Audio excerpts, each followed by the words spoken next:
Oi, galera!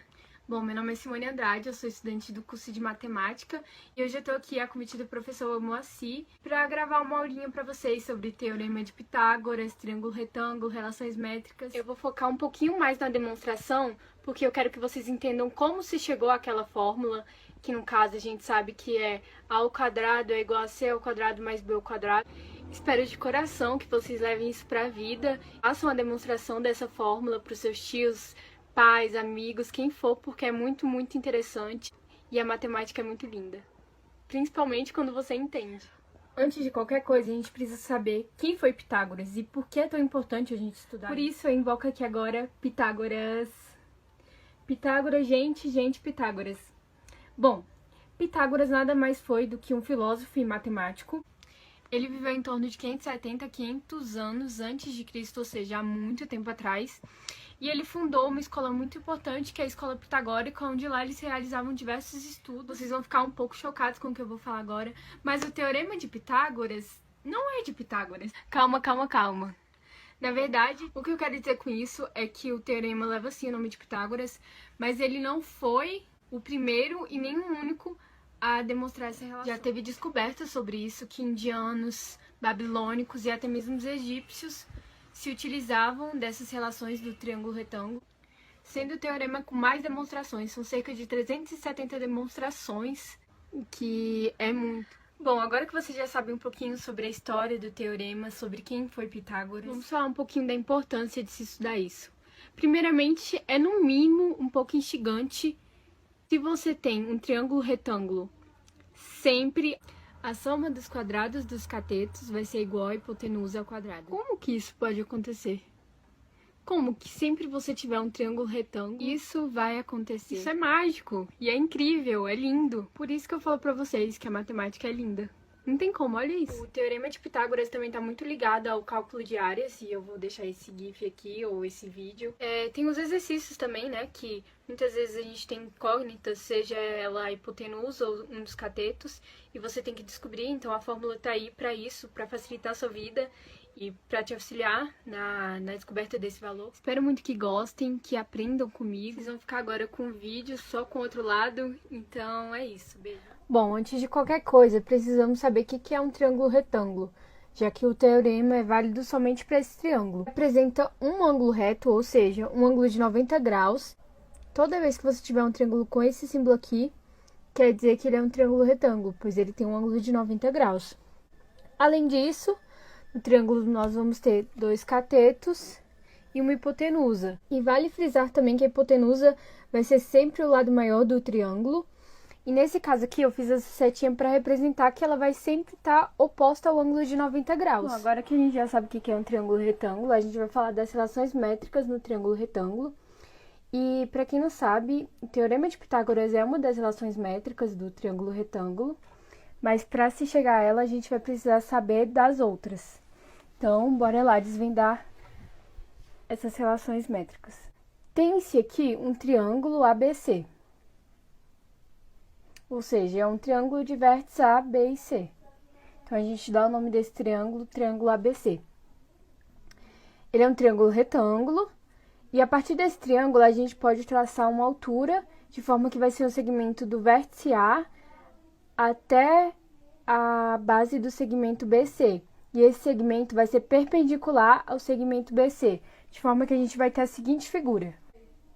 Tem que, quando eu traço essa altura, eu passo a ter outros dois triângulos, retângulos também, que a gente vai dar o nome de triângulo ADC, que vai ser esse daqui, triângulo ADC, triângulo ADB, que vai ser esse triângulo aqui. A partir disso, a gente pode chegar a uma conclusão, que esses triângulos são semelhantes entre si. E agora a gente vai provar isso por meio dos ângulos.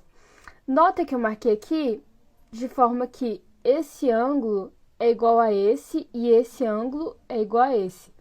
E agora a gente vai provar que esses ângulos são os mesmos ângulos. Então, bora lá. Voltando ao triângulo ABC, a gente nota que ele é um triângulo retângulo e B mais C vai ser igual a 90 graus, já que a soma dos ângulos internos de um triângulo é igual a 180 graus. Se a gente já tem um ângulo de 90 graus, obviamente, B mais C tem que dar 90. Então, a gente vai anotar isso daqui. a 90 graus. Como a gente já concluiu olhando o triângulo ABC, que é o triângulo maiorzão. O triângulo ADC, agora, a gente nota que C mais esse ângulo aqui, que a gente vai apresentar ele dessa seguinte forma. CAD, esse ângulo mais o C também vai ser igual a 90 graus, já que aqui a gente já tem um ângulo de 90 graus, então a soma desses dois também tem que dar 90. Esses dois também tem que dar 90 graus. Ou seja, B mais esse ângulo aqui tem que dar 90 graus. Mais B é igual a 90 graus. Se você observar bem, a gente tem o B, aqui a gente tem o B, aqui a gente tem o C, aqui a gente tem o C. O que a gente vai fazer agora é relacionar essas duas equações. E por que a gente pode relacionar? Porque elas têm algo semelhante, que é tanto 90 quanto C. Então, bora lá. Relacionando aqui o primeiro, a gente vai ter que CAD mais C vai ser igual B mais C. E a gente pode jogar isso daqui para lá, que vai vir negativo, então a gente vai cortar isso daqui. De forma que a gente vai ter que CAD é igual a B. Então, a gente acabou de provar aqui que o ângulo CAD é igual ao ângulo B. E a gente vai fazer o mesmo agora com o ângulo C. É igual a DAB mais B. Passando o B para lá, vai passar negativo e a gente vai cortar. Então, de qualquer forma, vai cortar aqui e a gente vai ter que C é igual a DAB. Então, C é igual a DAB. Então, esses ângulos são iguais. E sabendo que esses triângulos são semelhantes, agora a gente pode relacionar os lados desse triângulo. Mas antes disso, a gente vai dar nome aos bois, como dizem. Aqui a gente vai ter aquele mesmo triângulo. Nós vamos agora atribuir letras aos lados.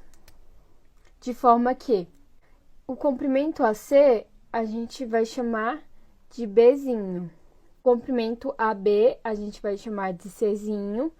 E o comprimento BC, que é do triângulo ABC, a gente vai chamar de Azinho. Agora a gente vai dar nome aos triângulos menores, que estão dentro do triângulo ABC. E DC, a gente vai chamar de Mzinho. A base do triângulo ADB, a gente vai chamar de Mzinho. A gente vai chamar a altura, né, que a gente traçou de Hzinho.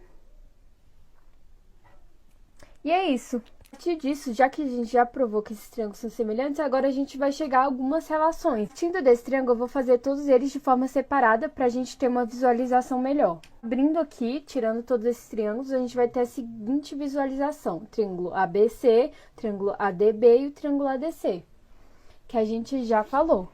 A primeira relação a gente vai obter olhando os catetos. Como a gente já sabe o que é um triângulo retângulo, a gente já sabe também o que são os catetos.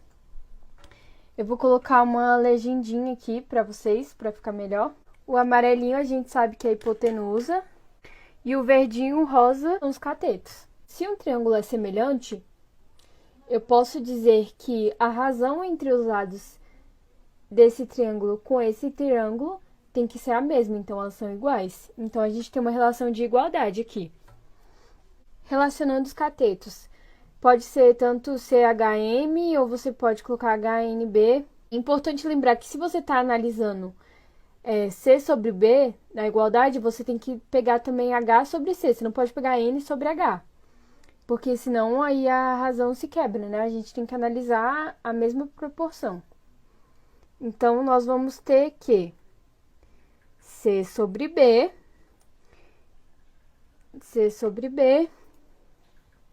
é igual a H sobre N, que vai ser igual a M sobre H. Nessa igualdade, a gente pode fazer cruzamentos e ter algumas relações. Por exemplo, N vai ser igual a BH. CN vai ser igual a BH. A gente tem que CH, se a gente... Quando você tem uma igualdade, você só pode relacionar de 2 em 2. Por isso que eu tô fazendo em partes. Então, a gente vai ter que CN é igual a BH e a gente vai ter que CH é igual a BM. Já fez essa igualdade, fazendo essa igualdade vai dar a mesma coisa. Então, agora a gente vai fazer esse com esse. Então, a gente vai ter o quê? Que h ao quadrado é igual a mn, certo? Pois bem, agora que a gente já sabe alguma das relações, a gente tem também outra muito importante. É igual a m mais n, certo? A gente pode ver aqui, o teorema de Pitágoras nada mais é que uma relação da hipotenusa com os catetos. Então, a gente vai relacionar os catetos com a hipotenusa, relacionando o triângulo ABC com o triângulo ADB. E, tendo isso, a gente vai ter duas relações. O triângulo ADB com o triângulo ABC e o triângulo ADC com o triângulo ABC. Ao olhar para o triângulo ABC e o triângulo ADB, que é essa primeira relação, o que eles têm em comum? C sobre A vai ser igual a M sobre C. E aqui da mesma forma, o que o triângulo ABC tem em comum com o triângulo ADC? A gente vai ter que B, vou colocar aqui já, BA, fazer uma relação entre hipotenusa e cateto. Hipotenusa e cateto, a gente tem que colocar hipotenusa, hipotenusa, cateto, cateto. Então, a gente vai ter BA sobre N, A sobre B. E multiplicando aqui, a gente vai ter que C ao quadrado é igual a M e B ao quadrado é igual a N. E são duas relações métricas do triângulo retângulo. E agora a gente vai relacionar elas. De forma que a gente tem AM é igual a C ao quadrado e a N é igual a B ao quadrado. A gente pode somar esses dois aqui, essas igualdades. De forma que a gente vai ter AM mais AN é igual a C ao quadrado mais B ao quadrado. Colocando o A em evidência aqui, que A que multiplica M mais N é igual a C ao quadrado mais B ao quadrado. Só que a gente já viu que M mais N é igual a A. Então, a gente tem que A vezes A é igual a C ao quadrado mais B ao quadrado. Aplicando isso daqui, a gente vai ter que A ao quadrado é igual a B ao quadrado mais C ao quadrado, se chegando ao teorema de Pitágoras. Essa é a demonstração do teorema. Muito simples, né? Agora vocês podem demonstrar isso de forma muito elegante para os seus pais. Agora eu quero voltar com vocês aqui no triângulo retângulo para a gente falar um pouquinho sobre seno, cosseno e tangente. O seno vai ser o cateto oposto do ângulo sobre a hipotenusa. De forma que, se eu pegar esse ângulo, o meu cateto oposto vai ser esse. Se eu pegar esse ângulo, meu cateto oposto vai ser esse. Então, a gente tem que seno igual a cateto oposto, que a gente chama assim, sobre hipotenusa.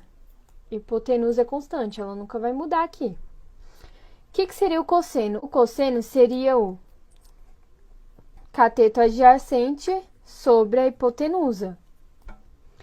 Então, o cateto adjacente, adi vem de junto, ou seja, é o que está junto ao ângulo, perto do ângulo. Nesse caso, se a gente for analisar o ângulo B, a gente vai ter esse cateto adjacente. Se a gente for analisar o ângulo C, a gente vai ter esse cateto adjacente, depende do referencial.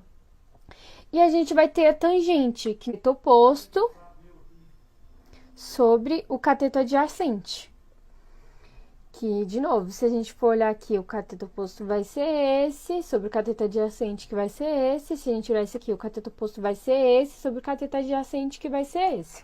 E o que isso tem a ver com o Teorema de Pitágoras? Normalmente, vocês vão encontrar alguns exercícios que ou vão te dar o cateto e a hipotenusa e não vão te dar esse cateto, e você vai precisar descobrir esse cateto. Para isso, vocês vão ter que usar o Teorema de Pitágoras para descobrir esse valor aqui. Já falei, vai ter uma incógnita, seja a hipotenusa ou um dos catetos, de forma que você vai ter que achar o valor de um desses três.